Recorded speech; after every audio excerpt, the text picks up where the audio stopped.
Hey everyone, welcome back to my channel and happy New Year's Eve. I cannot believe that 2020 is almost over, and for some of you it might already be 2021, so happy New Year, but for me it's still New Year's Eve, so I'm going to take this time to share some of my favorite products and polishes of 2020. Being at home a lot this year, I was able to try a bunch of new polishes as well as try some old polishes from my collection. So I've got quite a few favorites and I'm going to try and split this video up into a few different categories. So if you want to skip ahead to a specific category, you can go ahead and use the timestamps down below. But I split this video up into nail treatments, nail polishes, stamping polishes, glitter polishes, gel polishes, and tools. So without further ado, let's go ahead and get on into the video. So starting off with nail treatments and base coats and top coats and things like that, one of my most used products from 2020 has got to be the UNT Ready for Takeoff Peelable Base Coat. This base coat is great for swatching or when you want to switch up your polishes a lot, which I usually do. And another thing I like to use this Ready for Takeoff base coat for is actually on top of chrome powders. Because it is a water-based formula, it's not going to wreck that chrome finish, and you can apply a glossy top coat on top of that to seal it all in. And here's how easily it peels off. It usually peels off in one easy piece just like this, as long as the polish on top is completely dry. So the one thing about the UNT base coat is that it's not going to be long lasting because it is a peelable base coat. So if I want my manicure to last a really long time, I love using the ORLY Bonder rubberized base coat. It looks orange in the bottle, but it applies clear, and I just feel like my polish lasts a really long time and it works great under reverse stamping. And the last base coat that made it into my favorites is the Butter London Nail Foundation Priming Base Coat. I love this one because it helps fill in any ridges if I have any on my nails, plus it has a sheer nude tint to it, so I love using it as a base for my negative space manicures because it acts as both a base coat and it also acts as my sheer nude polish. And by far my most used product of 2020 has got to be the Butter London Hardware Shine UV Top Coat. I think I'm almost at the end of my 4th bottle, and that's just from this year. I love this top coat. It is so glossy and it dries extremely quickly. I've used this top coat in pretty much every single manicure I've done in 2020. And I'm going to need to get a 5th bottle soon, but I just love this top coat. And the other top coat that is one of my favorites is the P2 Ultimate Matte Top Coat. I found that this can smudge your base polish a little bit depending on your application, so I always like to apply this over a glossy top coat, but I've just found that out of the few matte top coats that I've tried, this one gives me the most matte finish. In terms of nail care, there are a few new products that I've tried this year that I really love, and the first one is the Butter London Quick Fix Moisturizing Cuticle Balm. It comes in this little applicator with a rubber tip, and you just squeeze the product out and then apply it directly to your cuticles, and then I like to massage it in with my other hand. And I like this because it's not too greasy or too oily or anything, so I like to apply this in between swatches. It just makes my nails feel a little bit more hydrated and not super greasy. And honestly, I'm pretty new to nail oils. I never used to use them before, but I've tried to start getting into the habit of using them more often so that my nails and my cuticles stay healthy and hydrated. And the one that I've been loving is from Nails Inc, and it's called the Superfood Repair Oil. This has got argan oil and almond oil, and I like to apply it to my cuticles and then massage it in at night if I remember. And I'm not a huge fan of that oily feeling, so I like that this absorbs pretty quickly, but it makes my nails feel super hydrated. And my favorite hand cream is by far the L'Occitane Shea Butter Dry Skin Hand Cream.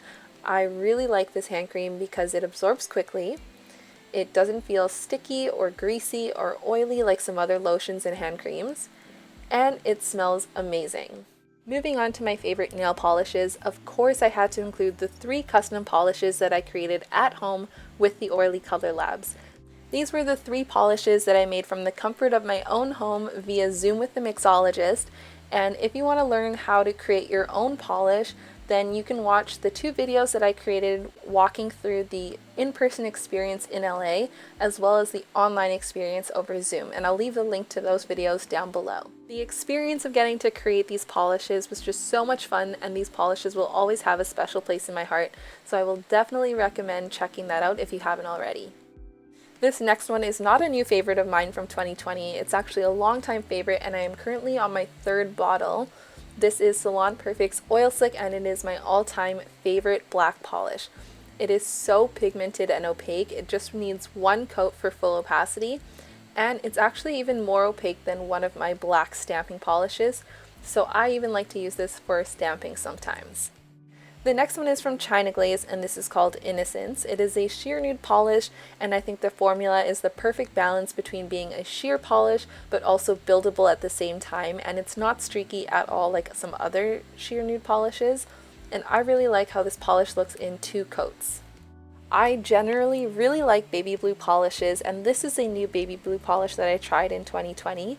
This is Butter London's Candy Floss, and it took 2 to 3 coats for full opacity, and it's similar to Essie's Mint Candy Apple, which was my favorite polish for a really long time.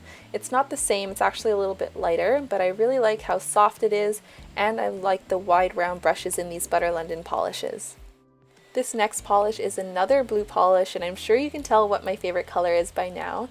This one is ORLY's It's Brittany Beach from the Euphoria Summer 2019 collection, and this is my favorite deep royal blue shade. I just really appreciate a wide round brush, and this polish has such a good and even formula, and it's opaque in 2 coats. This next polish is from All Heart, and it's called Rescue Me.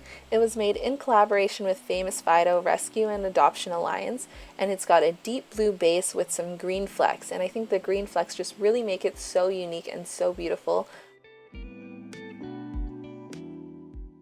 This is Nails Inc.'s Ocean Ever After from the Self-Made Mermaid duo, and this one is a pretty old polish from my collection, but I haven't used it in a while, and it's a light blue polish that's packed with some gold flecks in it, and I think it looks so pretty in the summer with the sunlight reflecting off of those gold flecks. And last but not least of the regular nail polish category is Starly's Diamond Rain, which was made in collaboration with Kelly Marissa, and this is the newest addition to my nail polish collection. I actually just got it about a week ago from NAILSTUFF.CA, and this is such a pretty blue shade that's packed with some holographic flakies, and even with just one coat you get perfect coverage and so much dimension with those holographic flakies. And onto the stamping polishes, I've got 2 to show you guys, and they're both from What's Up Nails. This first one is a white stamping polish called Blanc My Mind, and I've never had luck with white stamping polishes until I tried this one. It's pretty much opaque in 1 coat if you wear it on its own as a regular nail polish, and it stamps really well. And the other stamping polish is called Greenback Minor, which is a pretty unique green tinted gold polish, if that makes sense. It looks really pretty on its own, it stamps really well, and I feel like recently I've always been reaching for this polish when I go to do stamping. And onto the glitter polishes. These polishes all have some sort of glitter all suspended in a clear base, and this first one is from Hairwine NYC called Gold Digger. And this one's got some small holographic gold glitters suspended in a clear base, and I was really impressed at how quickly this one built up to full opacity without needing to sponge it on.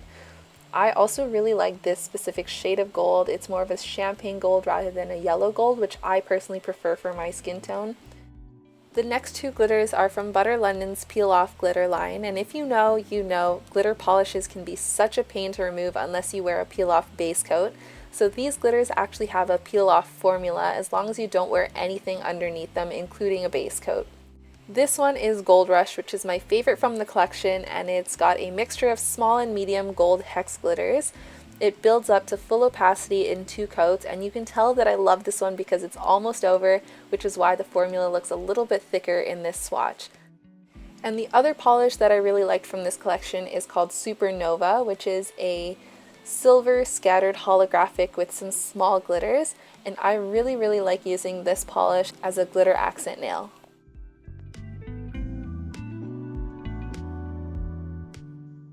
And the last glitter polish that I'm going to share is also from Butter London, but it's not part of the Peel Off glitter line. This is actually part of the collaboration trio that they released with Barbie, and it's called 24K. It's got some gold flakies, so you can wear it on its own, or you could sponge it on for full coverage, but I prefer to wear it as a topper over another polish, and believe me, this polish looks so much better in person without the studio lights. I'll show you a shot without the studio lights on, and it just feels and looks so luxurious on my nails. I love it. And onto the gel polishes, Limini Macaron released a brand new gel manicure kit in the shade Licorice. And I was so excited when they released a gel manicure kit in this shade because Licorice is my favorite black gel polish and one of my favorite gels from Limini Macaron. It is opaque in 2 easy coats. It has the most incredible shine and I love wearing it under chrome powders as well. As you probably know, Limini Macaron is my favorite gel polish brand, so it's no surprise that all of my gel favorites are from Limini Macaron, and this one is called Creme Brulee, which is the perfect sheer nude for me in a gel formula. This guy over here is from the Summer 2020 Festival Mood Collection called Party Babe, and I love how fun and bright this polish was, and it was opaque in 3 coats.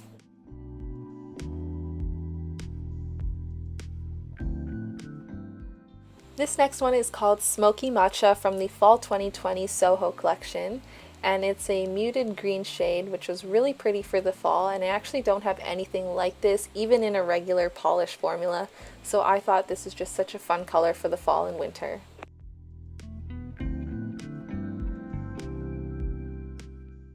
And the last gel polish shade is called Sapphire from the Precious Stones Laid Jellies collection that was released in January, I believe. And this is a deep royal blue jelly gel polish. I was just blown away by how rich this polish looked, and even though it's a jelly polish, it was pretty much as opaque as a jelly polish can get in 2 coats, and it still had that juicy quality of a jelly polish, which I absolutely loved. And I'd definitely say that this was my pedicure shade of the year. And I had to include the Butterfly Dreams Deluxe Gel Manicure set into this video. I got it about a month and a half or so ago, but I don't want to say too much about it because I'm working on a full video for next week hopefully, so stay tuned for the swatches of these 4 polishes and a review of the entire set. And finally, onto my favorite nail art tools. Here are my favorite dotting tools and nail art brushes from NAILSTUFF.CA that were custom engraved. And my favorite nail art brush is this 4mm detail brush, and something that I just recently figured out was that the handle is also the cap for the brush, which works great for nail art with gel polishes because in case you don't have time to clean up the gel from the brush, I like to use a cover so that the gel doesn't cure onto the brush and destroy it. So those are my favorite polishes and products of 2020. I just want to say Happy New Year again to everyone. Thank you guys so much for all of your support and for watching my videos and for every single comment. It really means so much to me. So thank you guys so much, and I can't wait to see what 2021 brings. Anyways, Happy New Year to everyone, and I will see you guys next time. Bye!